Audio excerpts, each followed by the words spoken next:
Türk devletleri tarihi ve stratejik adımlarla yakınlaşıyor. İşbirliğiyle ortak hedeflere yöneliyor. En kritik adım 12 Kasım'da İstanbul'da atıldı. Türk Konseyi adını Türk Devletleri Teşkilatı olarak değiştirdi. Aile Meclisimizin 8. zirvesini hamdolsun başarıyla tamamladık. İstanbul zirvesi Türkmenistan'ın da gözlemci olarak aramıza katılımıyla tarihi bir anlam kazandı. Uluslararası alanda saygın bir teşkilat haline gelen Aile Meclisimizin faaliyetlerine yeni bir isimle devam etmesine karar verdik. Konseyimizin adı artık Türk Devletleri Teşkilatı'dır. Türk yurtları birer birer azad olmakta, olanlarla muhabbete girdik ya Rabbi. Türk Devletleri Teşkilatı'nda 7 ülkenin yer aldığını belirten Binali Yıldırım, KKTC'nin eksik olduğuna dikkat çekti. Azerbaycan, Kazakistan, Kırgızistan, Türkiye, bugün 7 devletteyiz. 2 gözlemci, 5 asıl. Tabi burada bir eksiğimiz var. O da Kuzey Kıbrıs Türk Cumhuriyeti'dir. Yıldırım, KKTC'nin bölgesel ve küresel organizasyonlarda haksızlığa uğramasının artık son bulması gerektiğini vurguladı. Kuzey Kıbrıs Türk Cumhuriyeti'nin Türk Devletleri Teşkilatı'nda da en azından gözlemci olarak yerini almasını hedefliyoruz. Çavuşoğlu, Kuzey Kıbrıs Türk Cumhuriyeti'nin tanınması için önemli bir adıma işaret etti.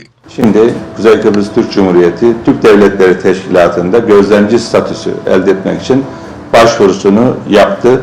Bu başvuru yıl sonunda Özbekistan'da yapılacak zirvede ele alınacak. Orada karara bağlanacak liderlerin kararıyla.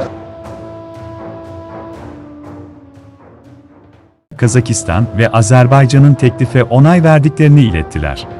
Özbekistan ve Kırgızistan ile görüşmeler sürüyor. Pek muhtemel ki bir sorun olmayacak ve Kasım ayında liderlerin ortak kararıyla Kuzey Kıbrıs Türk Cumhuriyeti Teşkilat'a gözlemci üye olacaktır.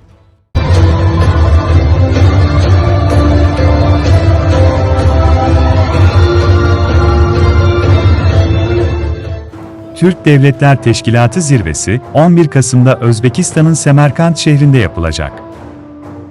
Dönem başkanlığı da Özbekistan'a geçecek. Bu zirvede ana tema kesinleşmemiş olsa da ekonomi, ulaştırma ve ticaret ön planda olacak. Ağustos ayı sonunda Ekonomi Bakanları toplantısı yapılacak. Türk halkların ortak kökeni ve bunun halklara anlatılması için tamamlanan kitaplar üye ülkelerin onayından geçti. Bu konuda özellikle Sakalar üzerinde çalışmaların hız kazanması kararlaştırıldı. Günümüzde Kırgızistan sınırları içerisinde yer alan Isık Gölü'nden kuzeye doğru genişleyen, Balkaş Gölü'ne kadar uzayan dev düzlüğün adı Alatau platosu ya da Türkçesiyle Aladağlar platosu. Bu plato M.Ö. 8. yüzyıldan itibaren yoğun bir nüfus hareketliliğine sahne oldu. Kuzeyden gelen bir kavim, konar göçer bir kavim, bu bölgeyi yurt edindi ve uzun yıllar, yüzyıllar boyunca bu coğrafyada yaşadı. O dönemde İranlı tarihçiler bu topluluğa Sakalar adını verdiler. Batılı tarihçiler, özellikle Helen tarihçileri ise onları İskitler olarak adlandırdılar. Günümüzdeki tarihçilerin bir kısmı, özellikle Türkoloji ile ilgilenenlerse onlara Proto-Türkler, Ön Türkler diyorlar.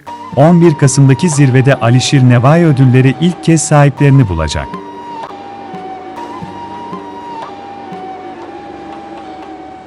Onun çabalarıyla Türkçe, Orta Asya Türk dünyasının ortak yazı ve edebiyat dili haline geldi. Klasik Çağatay Türkçesi ve edebiyatı onun eserleriyle özdeşleşti.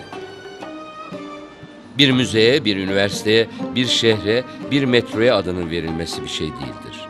O, hiçbir ölümlüye nasip olmayan bir onura sahip oldu. Bir dile adını verdi.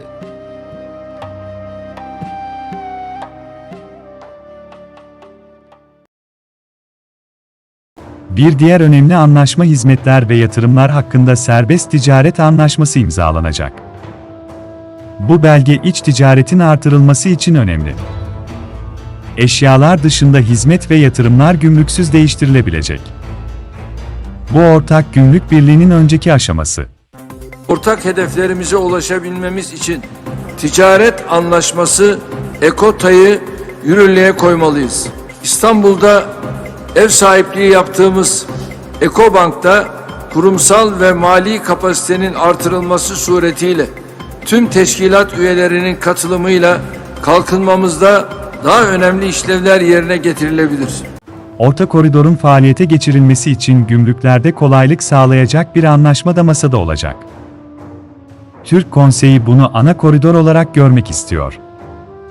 Kombine ulaştırma anlaşması imzalanabilir. Diğer koridorlara göre 2000 km deniz yolu açısından da 15 gün gibi bir vakit tasarrufu sağlayacaktır. Yine Türk Yararım Fonu kurucu anlaşma metni de imzalanacak. Taslağı hazırlandı. Yeri ve merkezinin neresi olacağı da önemli hale geldi. Kırgızistan'ın Bişkek olması yönünde ciddi bir beklentisi var. Özbekistan ve Kazakistan, hatta tüm ülkeler bu fonun merkezinin kendi ülkelerinde olmasını arzu ediyorlar. Son karar devlet başkanları zirvesinde liderler tarafından verilecek.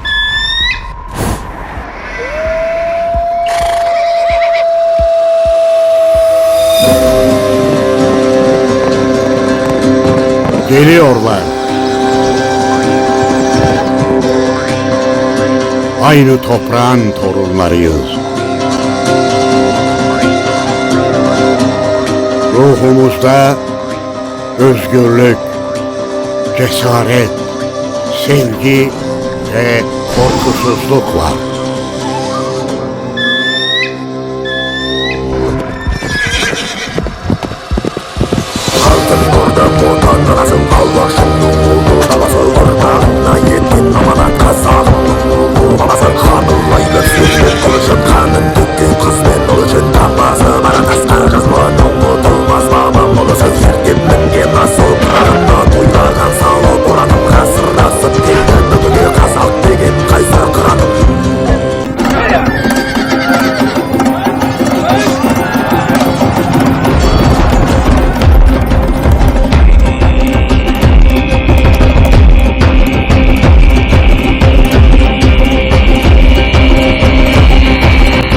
Ortak soy, ortak dil, ortak din ve ortak geçmiş. Asırlarca yabancı güçlerin tesiriyle birbirinden ayrı kalan 300 milyonluk Türk dünyası yeniden uyanıyor. 1991'de Sovyet Rusya'nın dağılmasının ardından bağımsızlıklarına kavuşan Türkiye ülkeler ortak değerleri etrafında buluşuyorlar. 4,5 milyon kilometre karelik bir coğrafyaya yayılmış, tarihi İpek yolu da dahil olmak üzere Doğu ile Batı'nın ticaret yolları üzerinde yer alan ve 2 trilyon dolarlık ekonomik potansiyele sahip olan Türk dünyası, Türk Konseyi çatısı altında enerjiden eğitime, kültürden altyapıya, askeri işbirliğinden turizme kadar birçok alanda somut ortak adımlar atıyor. Karabağ Zaferi'nin ardından Türkiye ile Azerbaycan'ı birleştirecek olan Zengezur Koridoru, Türk dünyasıyla Anadolu arasındaki coğrafi bağı kuvvetlendirirken Türksoy gibi kurumlarla ortak mirasa sahip çıkılıyor. Bünyesindeki büyük potansiyelin farkında olan Türk dünyası, Türk Konseyi çatısı altında ortak değerler ve geçmişin ışığında geleceğe daha emin adımlar atıyor. Sevinçleri ve hüzünleri ortak olan Türk dünyası, Türk Konseyi ile geleceğe güvenle bakıyor.